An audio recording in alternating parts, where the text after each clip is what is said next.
Welcome everyone to another episode of Slasher Scotty. I am your host, Scotty McCoy, and boy, do I have a surprise for all of you. I have on Zoom with me right now Kathryn Andrea, and she is going to be playing Connie in the upcoming, if I can pronounce this correctly, Melancholy?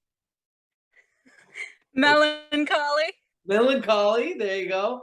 And she's also going to be directing an upcoming film titled Lighting Up the Night. Hey, Kathryn, how you doing? Hey, I'm good. Awesome. So glad to have you here.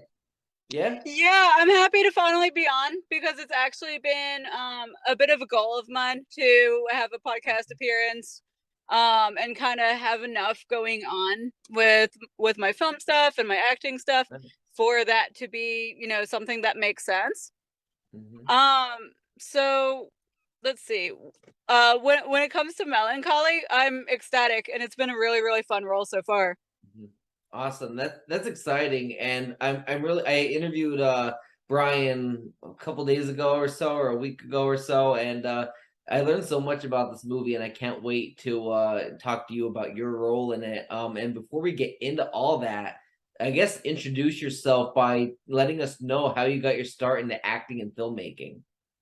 Okay, so filmmaking came later, so I'll get my start when it comes to the acting part, Yeah. which gets crazy. So I was it was about a year ago, a little bit over, because I've been able to tell because of my Facebook memories keep popping up, and I'm like, I remember talking about this to my friends this day, and stuff like that. But I'm not 100% sure if I can say for sure what production it was that I worked on in Atlanta that I was an extra for. So, just an extras call. But I took it and I went, and it was the most magical experience in my life. Like, it was nuts. Like, there was security, like I really can't say too much, but it was wild, and I saw Atlanta for kind of what it is, which is a city filled with basically, like, film secrets and stuff that you won't know unless you know where to look and stuff. Okay. There's basically secrets under your nose, like secret places under your nose, literally everywhere, and you don't know unless you're in the know. And it blew me away when I was there. It was magical. I met a lot of really, really great people. And then so I took that experience and I was like, wow, I want to go back to Atlanta. That's something I want to do at some point. I was kind of thinking like that. And something I hadn't mentioned to you yet is and it is relevant coming up, is I am a scare actor with Markov's Haunted Forest in Dickerson, Maryland. Nice. And so that's really fun. Me and a buddy from there were talking, since I had experience being an extra in Atlanta before. My friend was asking me, oh, hey, how do I go about, being an extra in one of these, and stuff like that. So I answered them, and we ended up getting booked on The Walking Dead together. Nice. Walking Dead season 11. Our trailer is already out, so we're already shown in footage. So that's why I can at least say that. Right. But all of that lit the fire for me, and just that gave me experience on big sets. It gave me experience on what is known as one of the toughest sets in Atlanta, is something people have always said about The Walking Dead. But because of that, that's helped me so much. And I'm trying to think about what exactly to add next. But I started kind of experiencing up in various things in indies, and then crew work happened kind of accidentally, a happy accident. So I ended up as a stand-in just while the lead actress was in the bathroom for like 5 minutes on one. And then I ended up on sound op, just by whim on another. And it's just been climbing. And now, as of yesterday, I'm signed with an agent. Nice. And where is Dickerson, Maryland at? I wish I could like say like a really great place to really kind of, like a big location that's near it. But honestly, I'm one of those people that I just put a location in the map, and I just go, if it says I'll turn have to right, I turn look right. because I live in Woodlawn, Maryland, and I mean, it would be cool to actually see go to a haunt. You would love it. You would love it. It's worth it. It's amazing. My haunt boss is really, really good. Nice. So his name is Gumby. I Nice. know for a fact he's gonna appreciate that shout out. So, but Nice. huh? I said that's awesome. I can't. I have to look into that, see how far it is from me. Yes, yes, because Dickerson, it is Montgomery County, Maryland, but it Okay. is out in the country. So it's kind of a little bit out of the way, but it's worth it. There's two haunted trails. I work in the haunted town. They have a zip line. It's Nice. just like it's very worth the visit. Like absolutely. Nice. That's awesome. So, for those that are unaware, what is Melancholy about, and what about lighting up the night? Melancholy. So let's see, because Brian is one of my best friends. I will absolutely say that is Brian is amazing. He's a really great director, and he's really great to work with on set. Mhm. When it comes to Melancholy, I'm trying to think about how much exactly I can say. Yeah. Um, it's a bit of a mystery. So there's two detectives trying to find a sex crazed criminal. Okay. That's a part that I'll share. And it is a sexploitation film.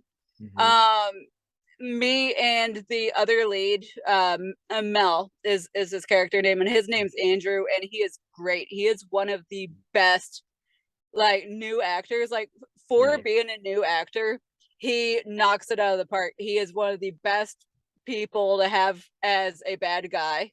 Nice. And just like I cannot say anything bad about that man. Like he is great to work with.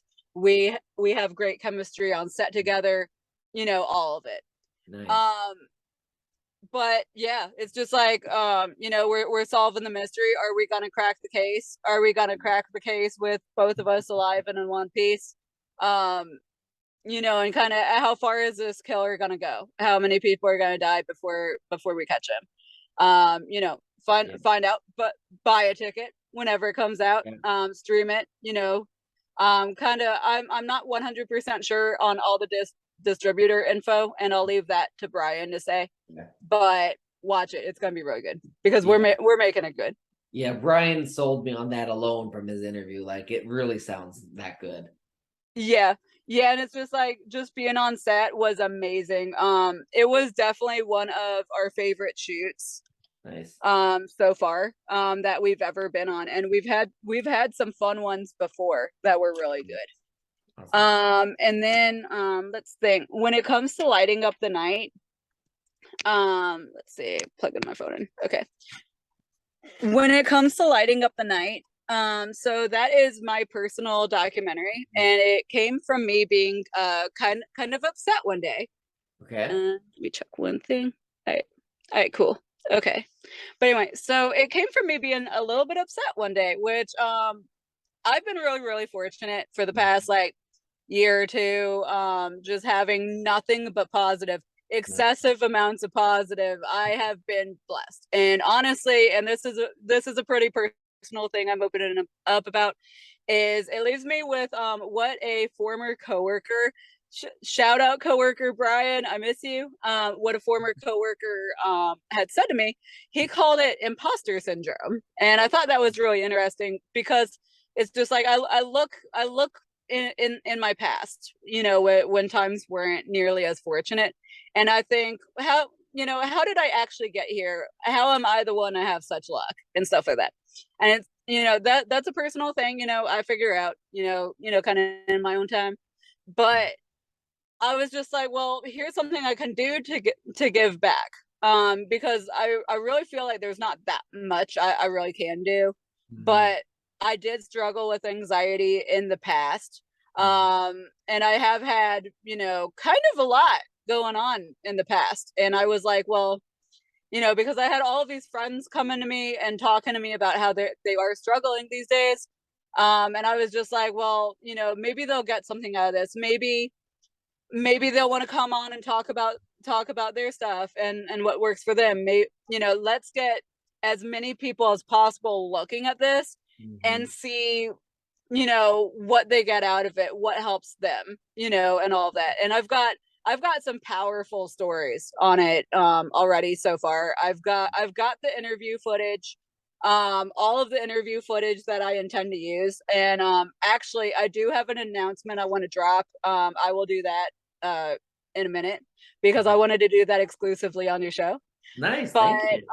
the interview footage, some of them have hit me very hard, which I'm being very diligent on ethics. Ethics is extremely huge. I'm very careful that they 100% thumbs up their footage, that they're completely happy with everything, before I'm comfortable having that on my documentary. I'm like, here's your interview, here's your footage.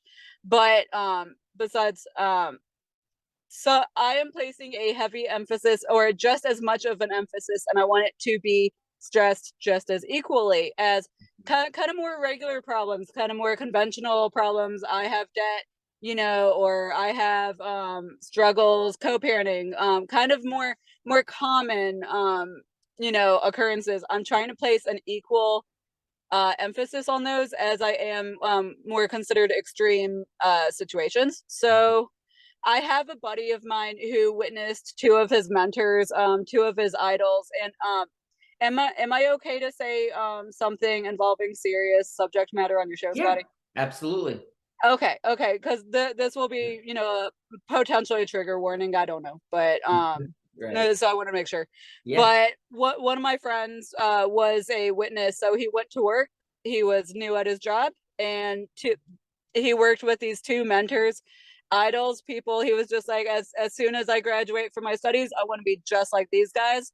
They had that close friendship. They had that mentorship, and he watched them blow up in a manhole. Oh my God. Wow. Yeah, and there were rumors. There were rumors absolutely everywhere. Everybody heard about it. People from 4 blocks Wow. away apparently felt the explosion. Yeah. There was a lot going on, and he has PTSD from that. Wow. And kind of night terrors. And he came on to talk exclusively about that because he was not comfortable talking about that to all these nosy people who are just curious. He Wow. wanted to do so in a environment where it's like, let's help people who have been through Yeah. similar, who don't know if they can continue and stuff like that. And he did a really great job, and I'm really happy he came on. That was Yeah. a big deal to me.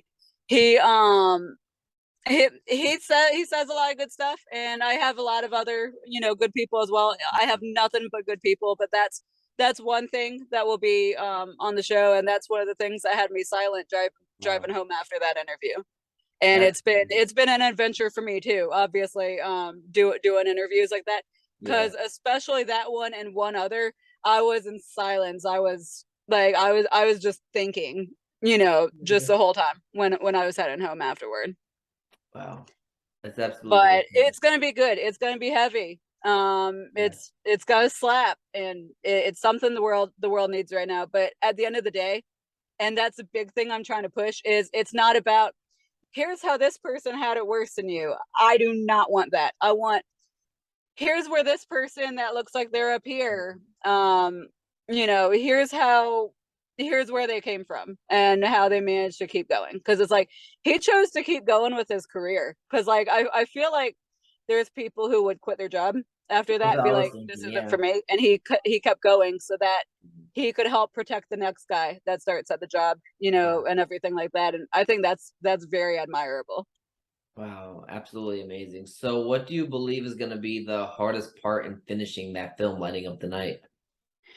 The hardest part, let's see. I do have one simple production challenge that I am working on. I have a sound issue in one of the interviews. So I got to figure that out a little bit.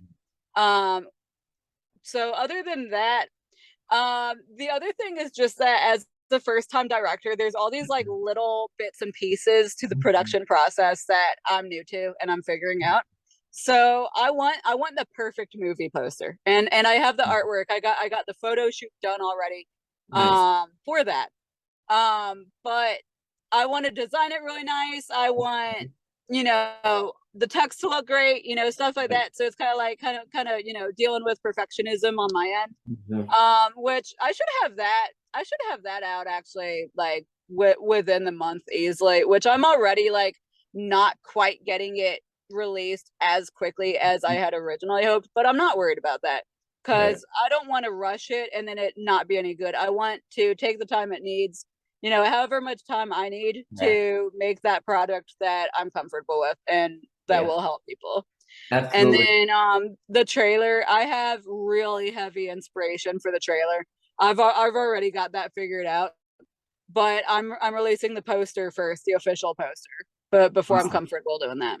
Yeah, absolutely. And a lot of people don't realize that the poster is probably one of the most important things about a movie because that's what's bringing people in. They're not gonna, if the poster looks childish or ugly, somebody's not Yep. gonna watch that movie. They're gonna be like, "Ugh, I don't know if I want to see that." Like that's gonna draw the viewer in.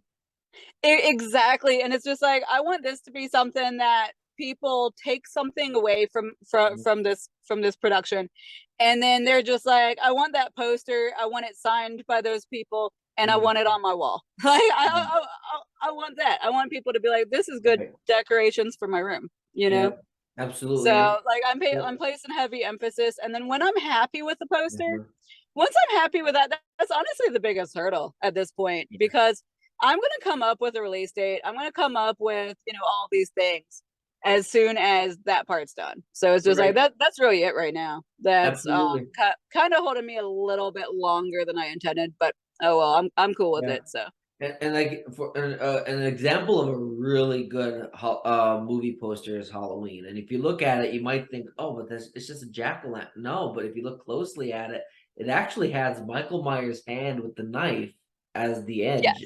of it. So that is what that really is a good movie poster example. Like if you want to pop, bring in viewers, if you bring in, the audience. I mean, the movie poster is the first thing they look at. I remember when I was a kid, the first thing I would notice of when I would rent out a movie is I would look at the VHS, obviously irrelevant now, but the VHS box art. Like that was something that would make me like, I want to see that. So you there? Cool. You there? Is the connection back? Yep, yep, it's back. It's back. There we Yep, you go. there? Yeah, Okay, I awesome. noticed a connection issue, and I wasn't sure exactly whose end it was. I think it was my end. I don't get sometimes the connection goes out one time during an interview in this room, and I don't know why, but it seems like it's back. Okay. Yep. Yeah, that's fine because I Yeah. was making sure my phone was charging at first. I was like hyperventilating. I was like, oh no, did it not plug in all the way or something? But I'm good. So I Yep. checked it and I'm in the Awesome. green. Awesome. So obviously you're directing Lighting Up the Night. So as the Yes. director, do you have a specific approach to directing that movie? So I have a unique vision for lighting up the night, which is the reason kind of actually makes it quite a bit simpler as a director in a way. Okay. But I'm trying to push very hard to make it organic, as organic as possible. Okay. So I want, I've been telling everybody that I interview that comes on that they're in the driver's seat of their interview. Okay. If I ask a question they're not, comfortable answering, then that's not going to be in the interview. Okay. It's just like if, they have a choice. I've given them a choice. They can know the general gist, the kind of questions I'm going to ask Mhm. beforehand, or they cannot. Um, uh, Robbie, the one who I was talking about, who was struggling with a PTSD because Okay. his first name's in it, but Robbie, he specifically asked me. He was like, Kathryn, I want to be on this documentary, and please do not tell me the questions you're going to ask me, because even though it's hard for me, I want to pull the authentic emotion out for telling my story. And I was like, you you crazy guy. I was like, okay, Yep. but it's like, and he was happy with his footage too, so that was good. Awesome. But just because of that, keeping it organic, keeping it real, keeping it respectful when it comes to the subject matter, because I'm adding like parts in between the interviews, of me talking, of my producers Brian and Levi talking, kind of anything that really needs to be said between the interviews and stuff like that. And then I actually tell my story on there as well. So that's one of the interviews. But what's it? We make sure to keep it respectful and keep it organic. And then the other thing I'm trying to do is the theme is outdoors, quite simply, like a beautiful park. That's for this. And actually, I should actually announce it now. So lighting up the night, and I will put out a thing on the page now that this interview is occurring, is not just one documentary. I am having about 3 or 4 installments of it due to the amounts of interest I have had in interviews. So it is not just a movie. It is a series of movies. Awesome. That's An awesome. entire trilogy at That's least. exciting. But if I get, I'm probably going to do web exclusives or something as well, because at first I was thinking I was going to have self tapes. People can send self tapes and stuff, and then that would be on the documentary. And then I'm kind of thinking that would break up the themology kind of excessively, to the point where it's not going to quite flow exactly, what would be optimal like for a theater screen. So because of that, I'm gonna do web exclusives for that. Just anyone who wants their story, it will be on the page. I'll promote the hell out of it, all that. But yeah, that's the news I had to drop. But Awesome. That's really exciting. I can't wait to see that. Now, will there be an Indiegogo crowdfunding campaign for this project? okay. So an Indiegogo in itself, I am currently leaning against. However, when it comes to producer credit, well, not producer credit, associate producer is the exact title. Special thanks. I'm going to do similar to what Wesley Spangler for the set of Zero. I'm going to do similar to how he did it, most likely, because I don't want Indiegogo to be taking any of people's money. I want that to be coming to me and being used for the documentary, which when most of where that money would go would be to paying the editor. Okay. And then the other place I could see it going, if is, let's see, therapy. So I want to have like a fund, not therapy particularly, but I want to have a fund for the people who have come on the show. Like within reason. So basically any extra might go in, like, something when it comes to, like, because some of these are kind of traumatic situations. Yeah. So I want them to be able to get dinner or something, for coming on Yeah, my documentary. absolutely. I So mean, I think some of these people that have gone through some of this stuff deserve something. So I haven't quite decided all of that, but I'm gonna hash out all of those details before I make it official. But as of right now, the big thing that I would raise funds for is for the editor. That's a big one, and that would be basically really good until I work out exactly the rest. And then also I am applying for grant funding and all of that, and kind of go in that direction, at least to start, for lighting up the night 2, 3, 4, however far this ends up going. So pending that, we're gonna see exactly, like, I'm gonna be crunching numbers a lot harder for that. Nice. So Nice. That's exciting, and I can't wait. Like I said, I can't wait to see this. It's gonna be great. Going back to Melancholy, your character is, of course, her name is Connie. What can you tell us about Connie, and what is the hardest part in bringing her to life? what's the hardest part of playing Connie? what can you tell us about Connie? Who is she, and what is the hardest part of bringing that character to life? Connie has a pretty interesting little storyline. Hmm. Um, I can't say much at this time, but what I will say is that Connie is a badass feminist symbol. I will say that. Very very go girl. She comes across very very very icy at the beginning, like cold as stone. Like I I had a lot of fun. I had a lot of fun with her introduction and all of that, because it was funny because I was on set with the other actors, with some of the girls, and some of us are friends in real life. We're giggling, we're hanging out, we're great. And then once it was time to be Connie, I stepped outside with Andrew. That's the first thing I did, was separated myself from the rest of the cast, because Right. I can't like them right now. You know what I mean? Right. And then, I go outside. Andrew's having his cigarette. We kind of talk to each other a little bit, because we have a little bit of a Meisner style technique with each other, so Mhm. we'll bounce off each other's energy a little bit. And then we walked in hard as stone. So it's like, Andrew's character Mel is Connie's mentor. Okay. He's teaching her what to do, and she comes from SWAT, so she's very like kind of aggressive, and do not let these people get in my way. I will bust their door down.